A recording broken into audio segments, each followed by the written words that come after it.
Are we alone?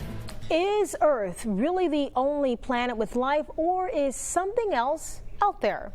Here's investigative reporter Shelby Myers with a story that just might make you rethink everything. It's been a debate for decades. Are aliens out there, and have they ever made contact with us? After 45 years of keeping it a secret from his own family, a Gulf Coast man's declining health has given him a reason to write a book and leave his legacy. Calvin Parker is now ready to tell the story of the event that would change his life forever. Do you ever get any feelings or flashbacks when you come out here? No, it's changed.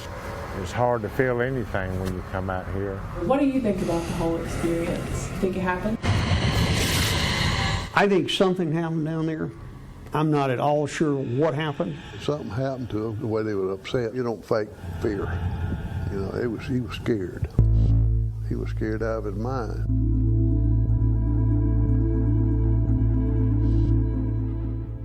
In 1973, Calvin Parker was 19, a hard worker who just wanted to build a home and raise a family. But those plans would be derailed during a fishing trip in Pascagoula. A real bright beam appeared all over us, but it kind of blinded me for a second, and when I got my vision back, I seen three bulky looking creatures coming toward us. Parker will tell you, because of this night, he's spent the last 45 years in hiding, scared to face the curious and unrelenting public eye.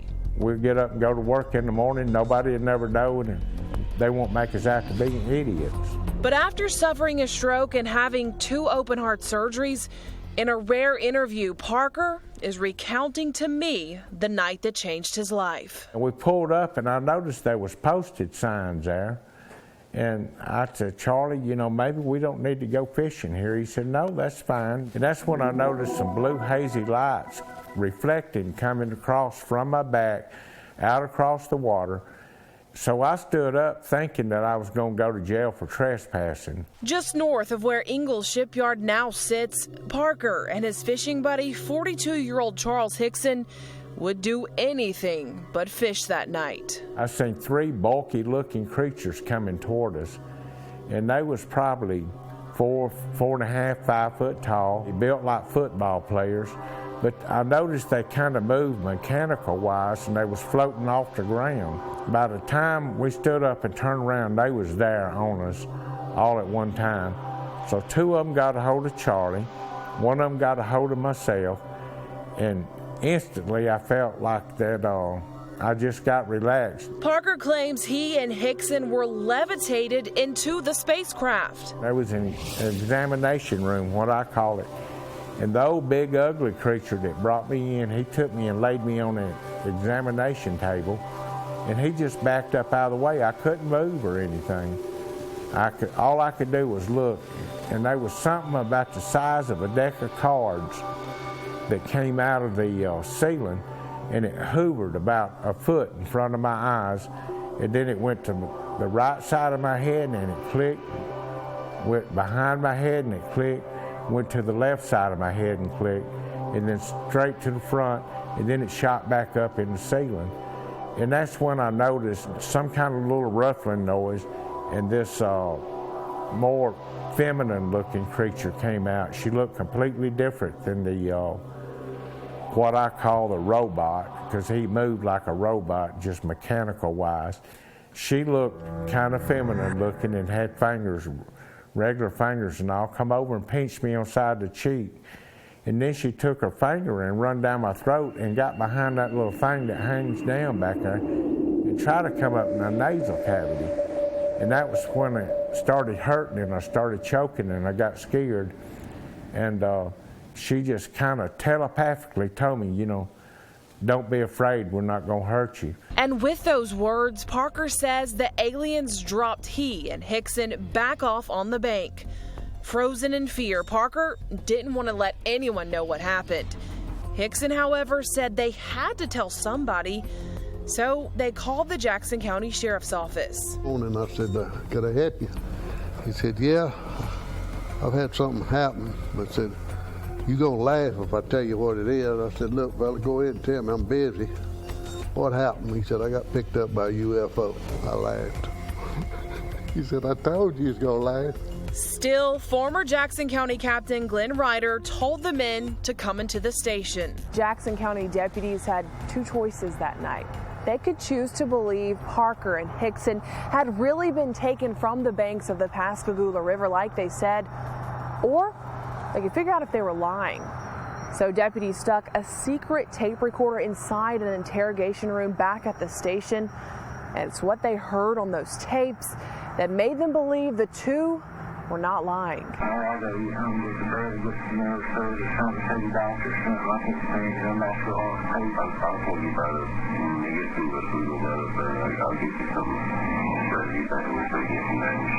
And they were upset. I figured they'd say, well, look, we got these guys fooled, but it wasn't that. They were still. The boy especially was upset. The men would take lie detector tests and pass. Ufologists and researchers flew in right away to interview and hypnotize the two, concluding they did experience something traumatic. The two were even sent to Keesler Air Force Base in Biloxi to make sure they weren't radioactive. It's a circus, media circus. Within days, the story went global. After the two were checked out, former WALA TV reporter Rennie Brabner caught up with them. Up at the emergency room door, there's a line of sheriff's cars out there. We went in with our cameras going and at least for the first time saw the two guys. Brabner says to this day, it's still something viewers never seem to forget. There's a reasonable chance that they'll say, wait a minute, didn't you cover those guys getting on the UFO? What do you think? Most of the stories you do, they're gone tomorrow or the next day or whenever. And it's always intrigued me a little bit that had some legs, some interest, particularly years and years and years later. Like Captain Ryder, Brabner too believes something happened that night, but he isn't sure what. I do not think they made it up in the sense that they created it out of whole cloth. I have been told that particularly Hickson was known to take a drink. Was it at the bottom of a bottle of John Barleycorn? I don't know. Charles Hickson wrote a book on his encounter and spoke numerous times about it. He passed away in 2011. Parker says he's a religious man and believes there's an explanation why he went through what he did. For now, he still ponders why it happened to him. You can't really pin everything down. You don't really know. And that's the point I'm holding now. I don't know what happened. I know something happened. Definitely something to think about. Parker says the city of Pascagoula now plans to place a marker on the banks of the river this summer. We mentioned that this interview is rare since Parker spent most of his life hiding from the spotlight. Well, he says after a year of promoting his new book and speaking, he'll retreat from the spotlight once again. He plans to buy a houseboat and live on it with his wife.